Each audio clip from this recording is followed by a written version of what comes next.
Today, we will discuss the nature of two important elements of the state. Not only nature, but the controversy associated with these two important elements. They are sovereignty and territory. Sovereignty and territory, just like government and population, are four important characteristics of the state.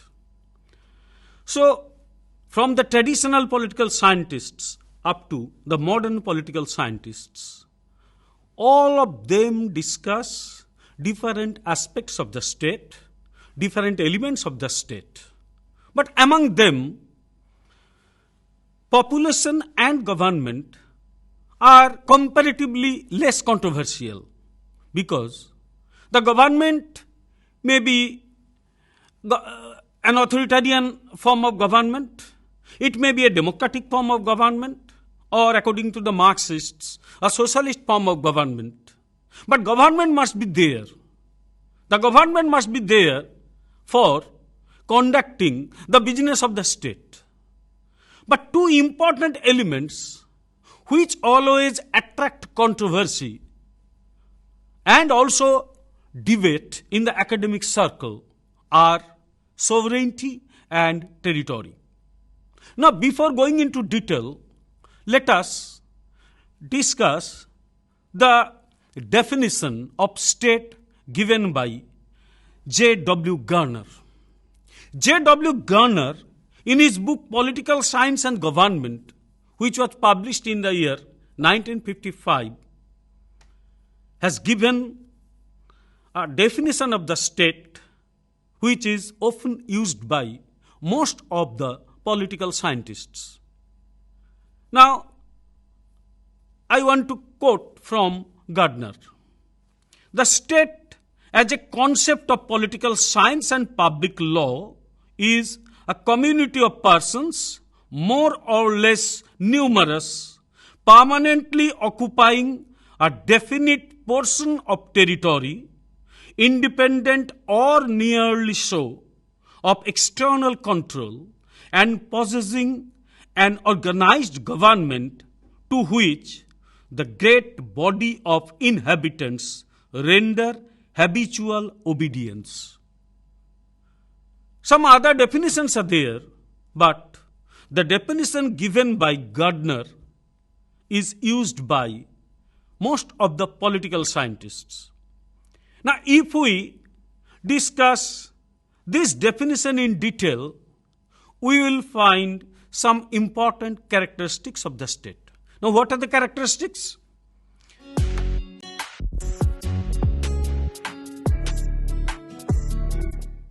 These characteristics are, or these elements are, population, territory, government, and sovereignty. But as I have previously said, that population and government are comparatively less controversial. Most of the academic debates take place around two other concepts. These are territory and sovereignty. The idea of territory, which is discussed by different political scientists, has given rise to the idea of territoriality. That means how the idea of territory has changed. And also the idea of sovereignty that has been discussed by different political scientists and political philosophers, in which we find that the idea of sovereignty has also changed. The sovereignty which was discussed in 18th or 19th century has changed in the second half of 20th century, when some political philosophers like Lasky, they questioned the idea of the monistic theory of sovereignty, and they popularized the idea of pluralist nature of sovereignty. And in 21st century, we are also debating on the issue of sovereignty, because in this era of globalization, whether sovereignty is still relevant or important, that should be properly discussed.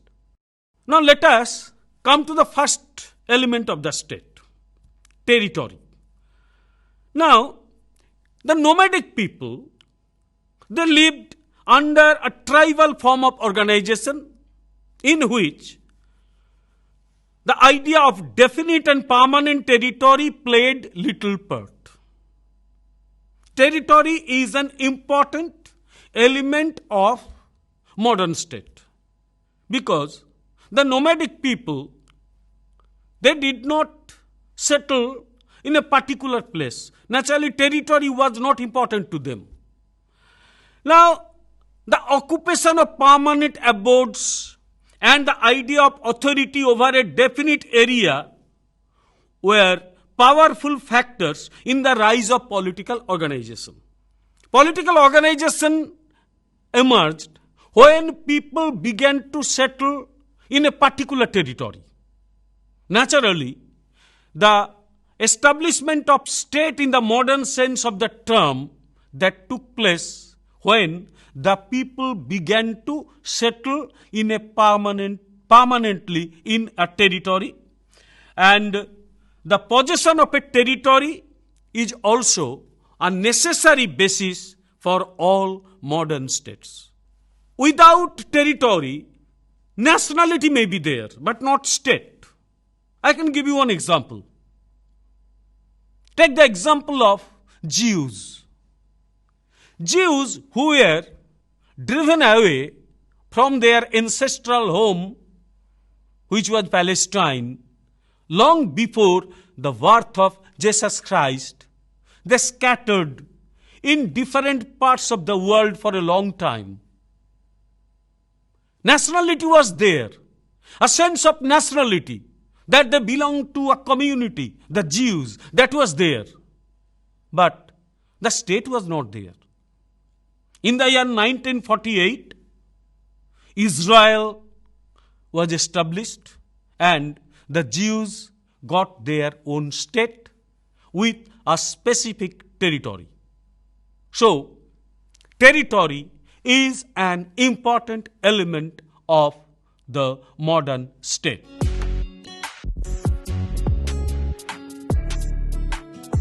Now, territory has different meanings at different ages. The Greeks, they have given the idea of the territory of a state. The Greeks were used to live in the city-states, which were called polis.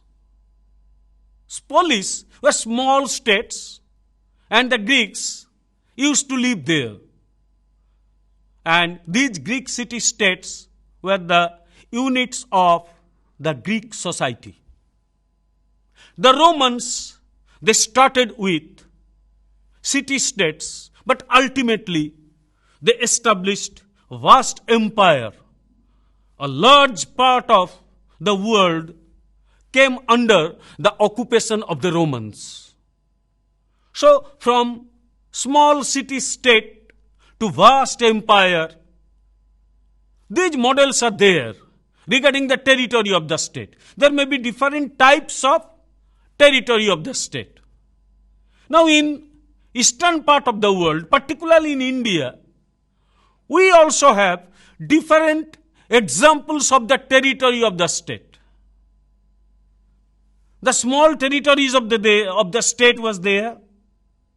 I can give you the example of 16 Mahajanapadas, where the kings established some small principalities. But in ancient India also, there is the example of vast empire. The Mauryas, the Guptas, they established large Hindu empires. These are the examples of territory. So in Europe, in India, and also in other parts of the world, different types of territory of the state are there. Some are small, some are very, very small like Greek city-states. Some are medium states like 16 Mahajanapadas. Then vast empires are there like Roman Empire, like Maurya Empire, and like Gupta Empire. When we discuss about the territory of the state, we find that territory means land, water, air within a specific region. And the authority of the state extends over this land, water, air, etc. And regarding the authority of the state, several international laws, international norms have developed, and the state may or may not follow these laws or norms. However, the importance of territory remains, and when we give much importance to territory, the idea of territoriality comes. Now, what is territoriality? Now, territoriality is a primary geographical expression of social power which is related to the definition and operation of the state. The state operates within a specific area. So, territoriality is related with the definition of the state, and also it is related with the operation of the state. Once Abraham Lincoln said that the territory is the only part which is of certain durability.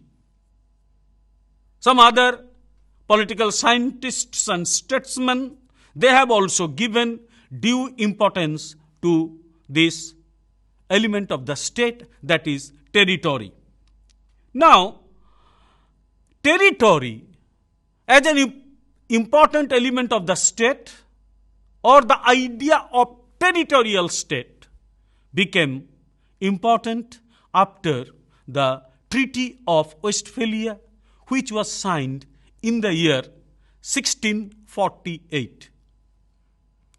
Now, the Treaty of Westphalia, that started a new era in the history of nation states. The nations, they got their own states. What was the situation before the Treaty of Westphalia? In the medieval Europe, under feudalism, there was a hierarchical system of power and authority instead of territorial sovereignty and sovereign equality. There was no territorial sovereignty or sovereign equality among the so-called states which did exist during the medieval period. What was there during the medieval period? It was absolutely a hierarchical system of power and authority. What was the result? The result was Hobbesian chaos. There was constant change of the border of the state. The powerful states, they captured the areas of the weak states. There was constant destruction, anarchy. Naturally, some peace and order was needed. The Westphalian settlement that emphasized the separation and equality of states. All the nations, they should get their own states with a specific boundary. That means this vast area should be separated and the nation should get their own territory, and the states, the sovereign states, must enjoy equality. So, rather than the unity of Christendom, we find separation and equality of states after the Treaty of Westphalia. Christendom was divided into sovereign secular states. The authority of states became absolute within its territory, and territory was considered to be inviolable. So, the concept of territory, the importance of territory, that increased after the Treaty of Westphalia. So the post-Westphalian state system that changed the political geography of the world, and the new world, that is post-Westphalian world, got the idea of a nation state with specific boundaries.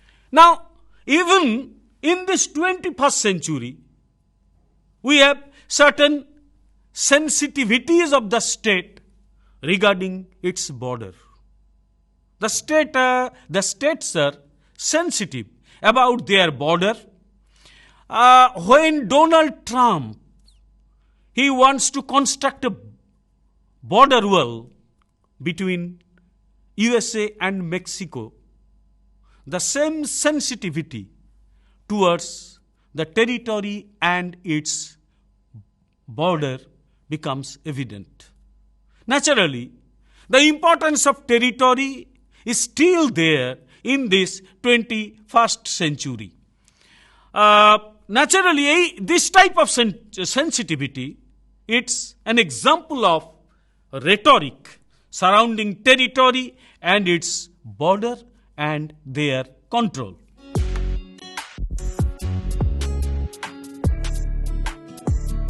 Now come to another important characteristic of the state, that is sovereignty. Sovereignty is the most important characteristic, because without sovereignty, just like other elements, a state cannot be called an independent state. So sovereignty is the most important part of independence. Now, sovereignty, what is sovereignty? It is supreme, absolute, inalienable power of the state. Supreme, absolute, and inalienable. The state is internally sovereign. No other association, no other group within its boundary can challenge the authority of the state.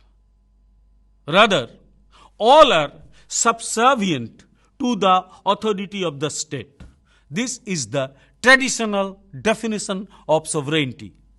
The jurisdiction of the state extends over all persons and organizations, and externally, the external sovereignty or independence of the state implies that it is free from the control of any other state.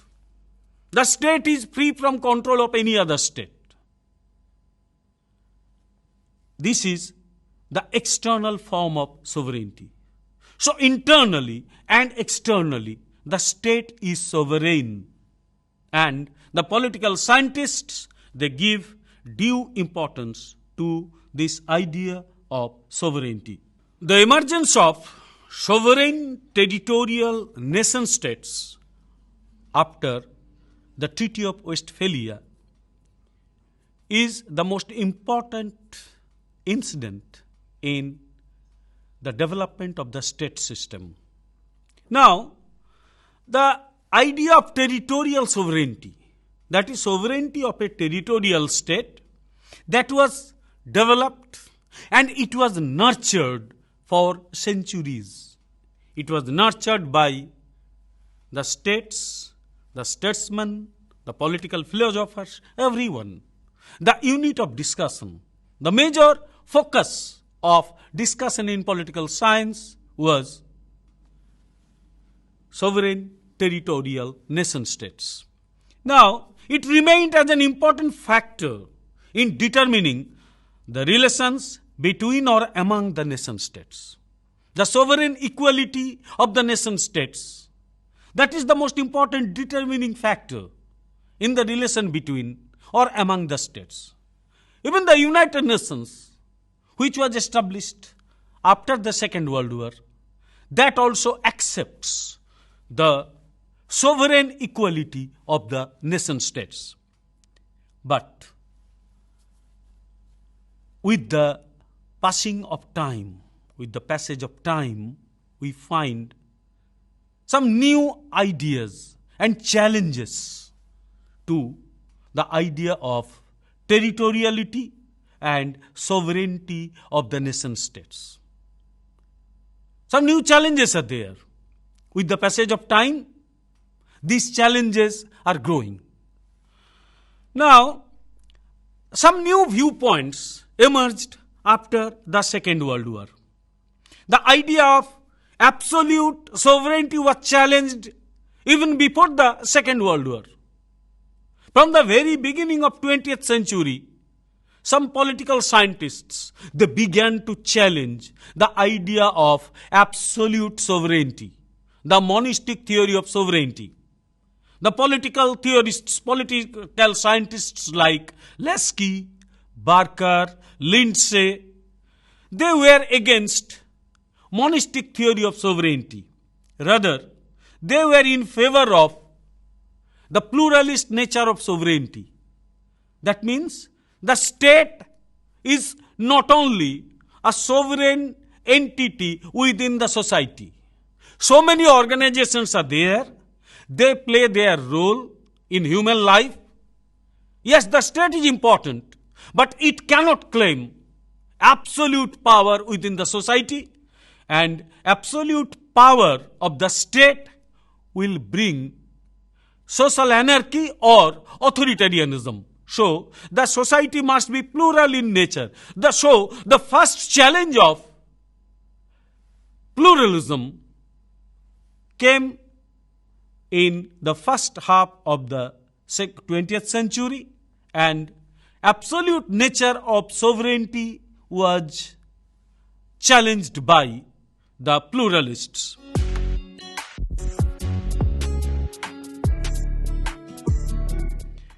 Now, Second World War had some devastating effects.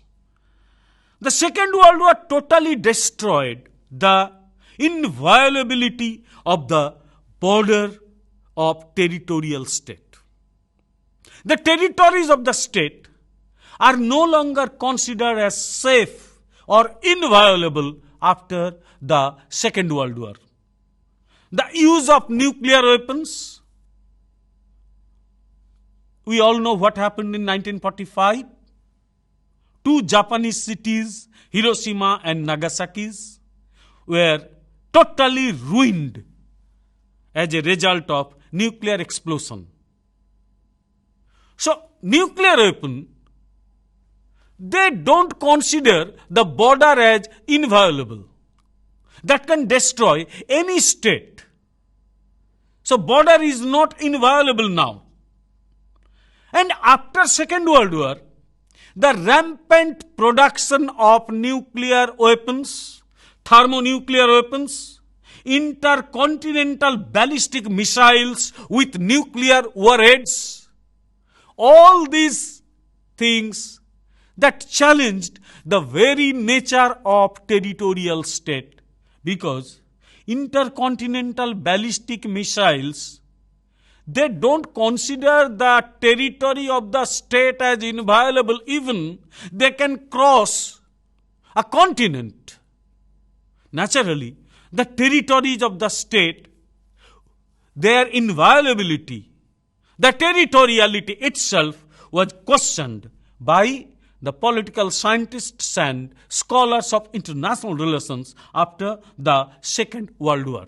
Now, after the Second World War, we find some important characteristics of world politics. Firstly, there was bipolarity, and then there was Cold War.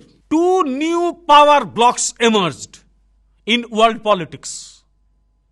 One was led by the United States of America, the so-called democratic or capitalist bloc.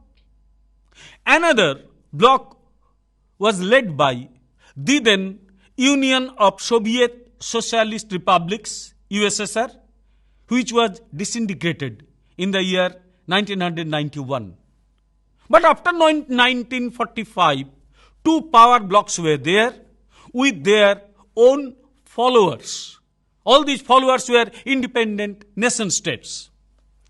Now, these two superpowers, they had aggressive military postures. Aggressive military postures of these superpowers and some great powers were found after the Second World War. All these things that violated the boundaries of the state, that questioned the inviolability of the boundary of the state. Then some other challenges were there to the territorial sovereignty of the state. The emergence of international organization. After the First World War, one international organization was established, and it was the League of Nations. But that did not last long because the states, they gave more importance to their sovereignty, not to any type of international organization or its performance. That was not given importance. So that organization failed and Second World War started. But after Second World War, the democratic people of the world who were concerned about the future of the world, particularly after the explosion of nuclear weapons in 2 Japanese cities, they established another international organization, and it was the United Nations Organization. Now, United Nations Organization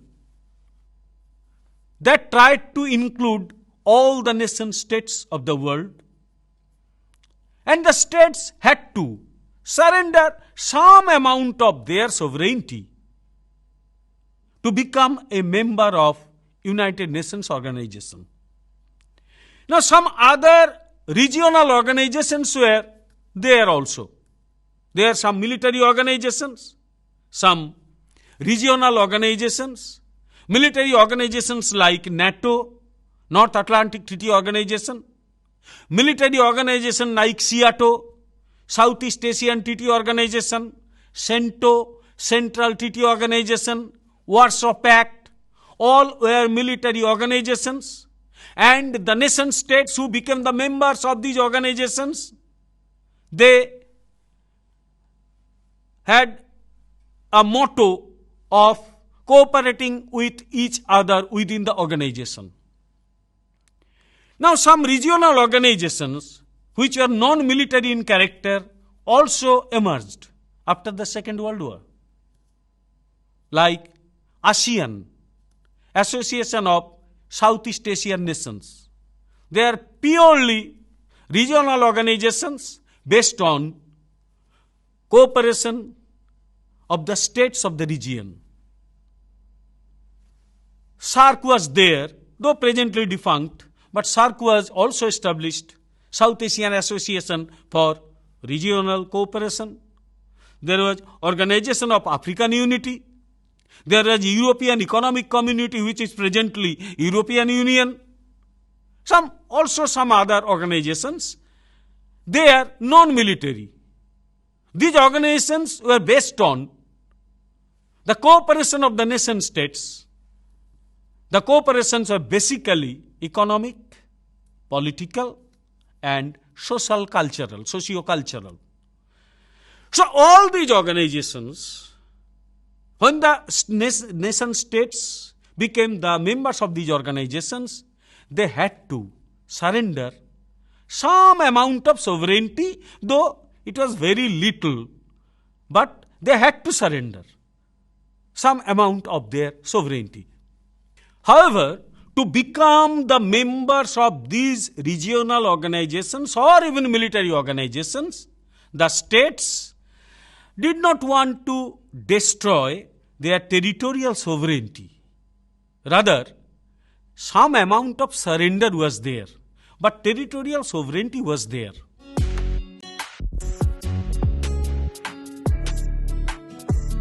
From 90s, that is after the end of the Cold War, we find a new challenge to the territorial sovereignty of the states. In 1991, Maastricht Treaty was signed by the European nation states, and European community changed its name and a new name was given. It was European Union. Now, three revolutionary agendas were there. One, a common currency for Europe. Number two, formation of European Police Agency. And number three, to follow a common foreign and security policy. Naturally, European Union that presented a new model of regional cooperation. The European nation states, they surrender a large amount of their territorial sovereignty for the unity of Europe. Previous organizations like ASEAN or others, in these organizations, a little amount of territorial sovereignty, only sovereignty was surrendered. But the European Union, in the European Union, the European states, they were ready to surrender a large amount of their territorial sovereignty. That is a new model of regional organization in international politics. Then another important incident took place. It is the process of globalization, which also started from late 80s of the previous century. Now, why globalization took place? It was the need of the hour. John Kennedy once commented that if a free society cannot help who are poor, it cannot save the few who are rich. Naturally, in a free society, the poor and the rich all must get equal benefit. But in a society where the poor cannot get any benefit, the society definitely will be changed. There will be a demand to change the nature of the society. Now, the growing challenge to state sovereignty around the world seems to originate from the inability of the nation state to navigate between power of global networks and the challenges raised through the increase of ethno-political conflict, the expansion of terrorism, the growth of sophisticated weaponry production, all of which undermine state boundaries and sovereignty and make us rethink the changing nature of war and peace in the post-Westphalian world order. Changes were going on, but the state system failed to respond. Naturally, the change in the system was long overdue. Naturally, the system changed. And globalization added a new dimension to this change. That means the states had to accept globalization for its own interest. Now, globalization is an important process emerged in post-Cold War international politics. What is globalization? Now, globalization has a key feature of integration. Integration of all the nation states. I can quote Thomas Friedman. He said, it means globalization, is the inexorable integration of markets, nation states, and technologies to a degree never witnessed before in a way that is enabling individuals, corporations, and nation states to reach around the world further, faster, deeper, and cheaper than ever before. Naturally, globalization brought the world together. But is territory disappearing? The answer is no. Territory is there. Far from disappearing, territorial sovereignty related with territory are continually being reconfigured. So challenge is there, but it does not mean the territorial sovereignty will wither away. Rather, there is re-territorialization, according to Eldon, rather than deterritorialization. Territory is changing its meaning. Some states, they display a willingness and ability to exert power well beyond their formal boundaries. The states are exerting power, even they are crossing their own boundaries. Some states, which are weak states, they are susceptible to external intervention. But in all these things, the idea of territory is there. The state which is powerful, they can protect their own territory. The state which are not so powerful, they are in a difficult situation to protect its territory. We can give an example of the recent Russia-Ukraine war. The idea of territory is also involved in this war. Naturally, the importance of territory has not withered away. Rather, importance is there. The meaning has changed because international situation as well as international politics is always in a state of flux. It is changing and it will change in future.